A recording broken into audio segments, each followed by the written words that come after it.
As-tu déjà ressenti ce tumulte intérieur, ce vacarme silencieux qui t'empêche de trouver le repos, même dans le calme apparent? Ce n'est pas le monde extérieur qui te tourmente, mais bien ce qui se passe en toi.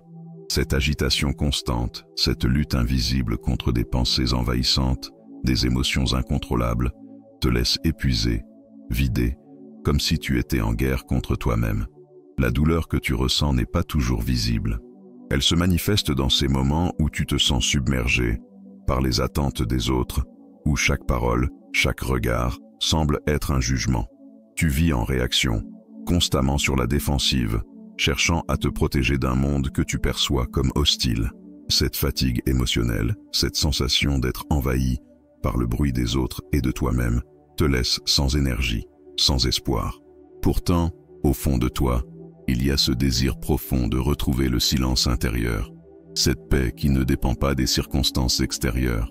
Tu aspires à un état où, même lorsque le monde autour de toi crie, tu peux rester calme, centré et en paix.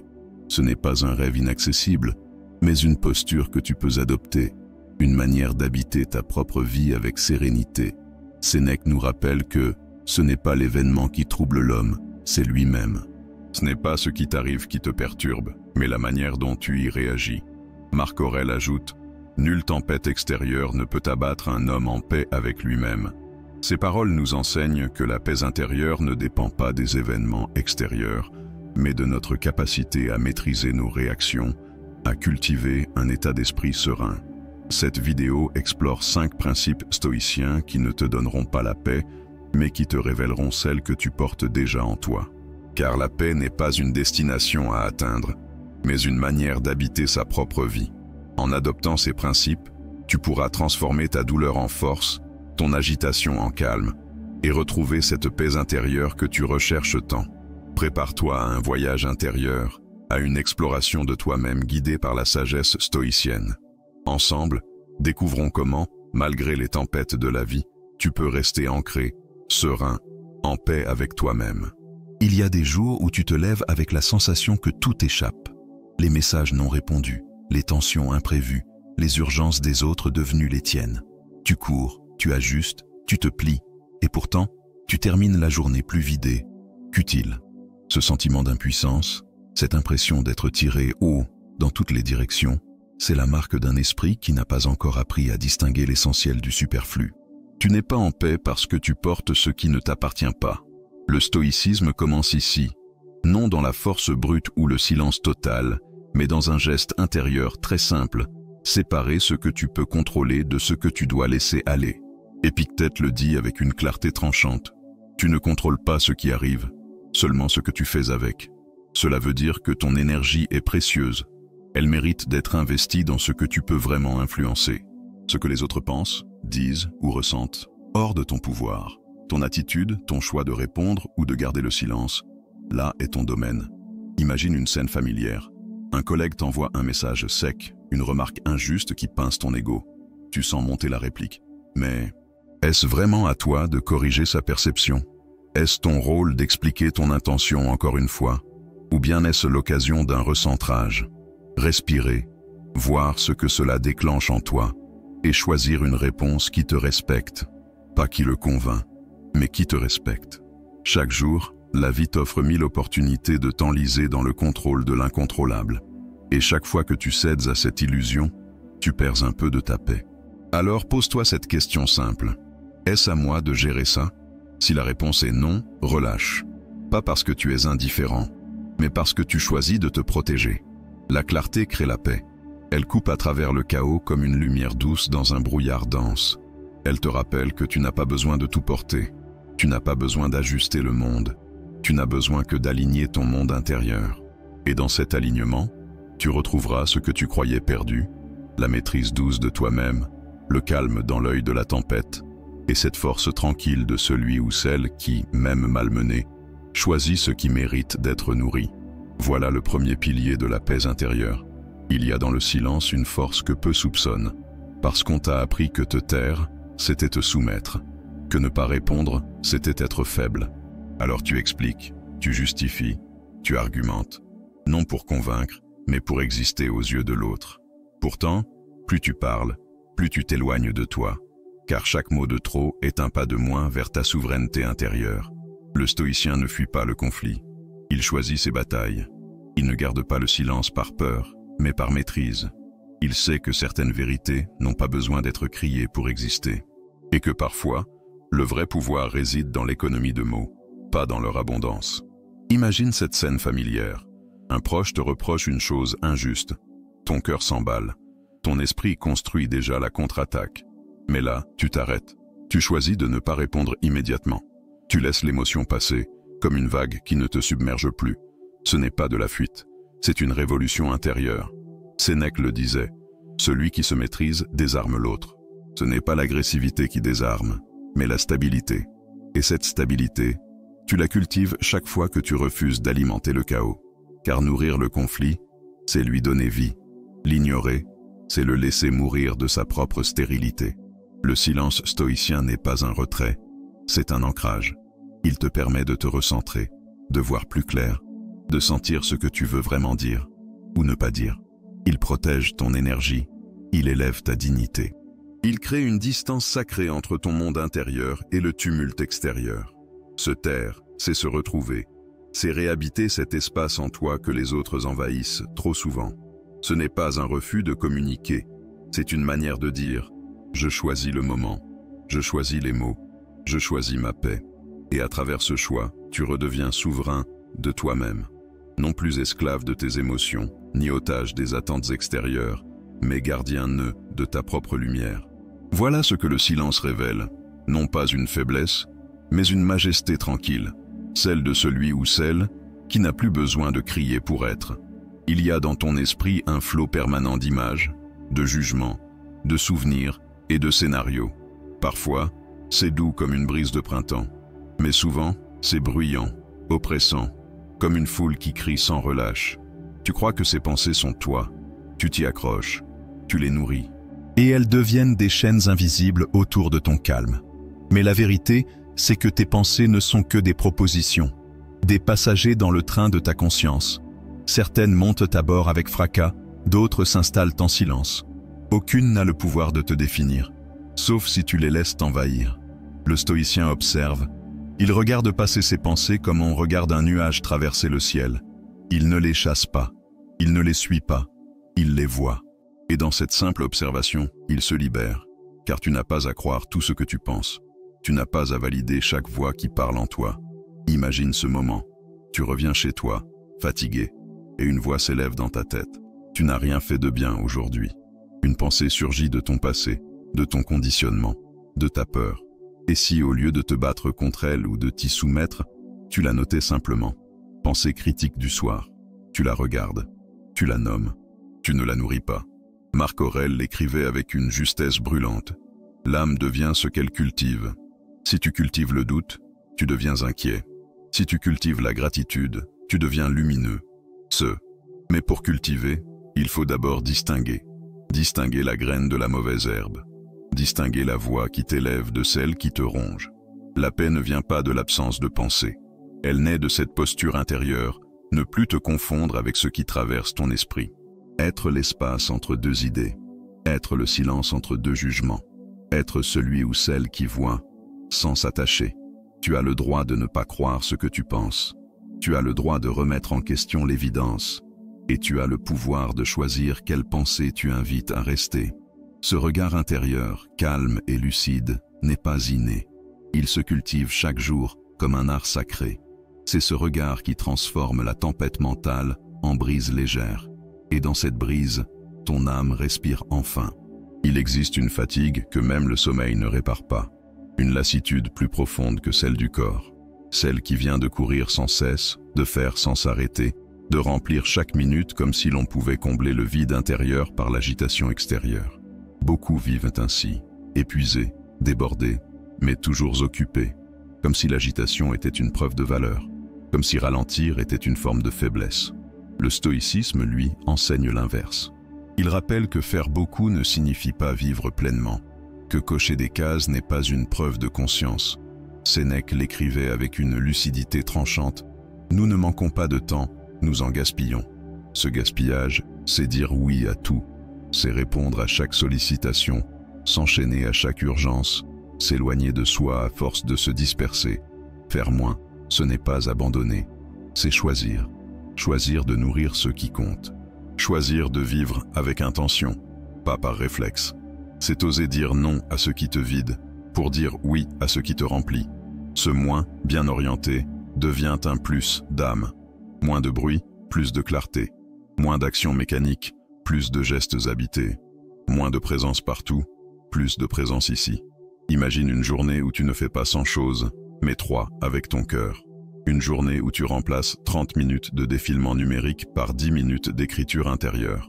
Où tu marches sans écouter, simplement pour ressentir. Où tu parles moins, mais avec une voix qui vient du vrai. Ce changement ne demande pas un effort surhumain. Il demande une attention douce. Une question simple. Est-ce que ceci me rapproche ou m'éloigne de moi? Et si la réponse est « je ne sais pas », alors il est peut-être temps de ralentir. Faire moins, ce n'est pas perdre. C'est retrouver. Retrouver ton souffle, ton axe, ton espace intérieur. C'est faire de la place pour que quelque chose de plus vrai puisse émerger. Une parole plus juste, un regard plus profond, un lien plus sincère. Parce qu'au fond, la paix ne s'ajoute pas, elle se dévoile. Et pour cela, il faut parfois désencombrer l'âme, lui laisser le vide nécessaire pour respirer. C'est dans cet espace, ce silence fertile, que naît la vraie clarté, celle qui ne dépend pas de ce que tu fais, mais de la manière dont tu habites ce que tu fais.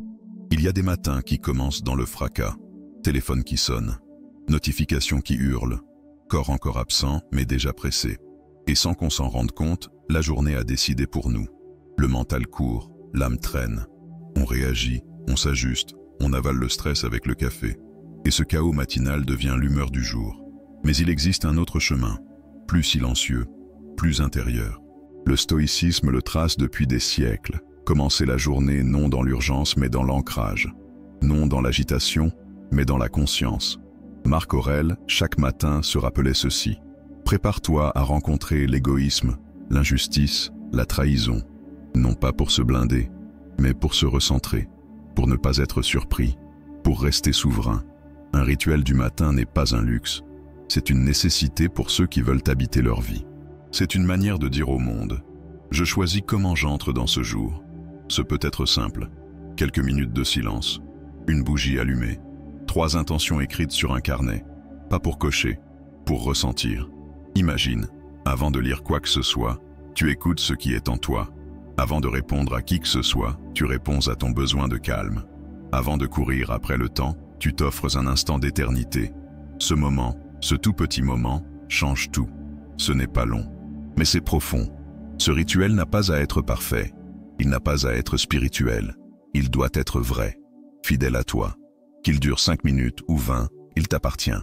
Et il t'ancre. Il te rappelle que tu n'es pas un automate, mais un être conscient. Il te remet au centre. Il crée un espace entre toi et le tumulte. Et dans cet espace, il y a toi.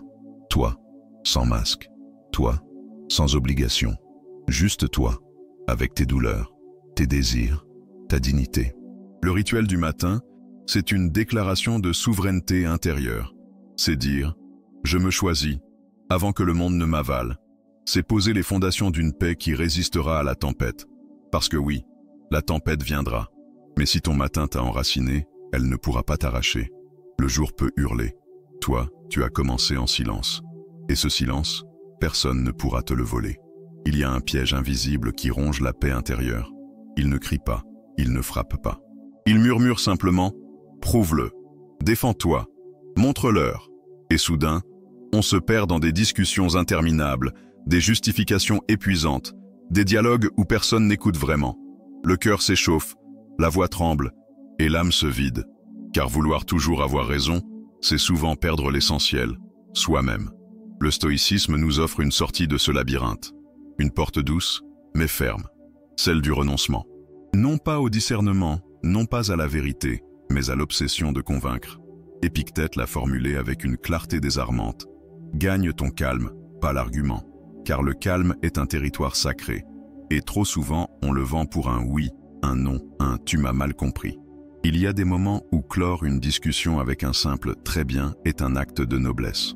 Non par faiblesse, mais par force, par maturité. Parce qu'on a compris que certaines batailles ne valent pas l'énergie qu'elles volent. Parce qu'on sait que l'accord de l'autre n'est pas nécessaire pour exister en paix. Le stoïcien n'a pas besoin d'applaudissements pour marcher droit. Il n'a pas besoin de convaincre pour être en accord avec lui-même.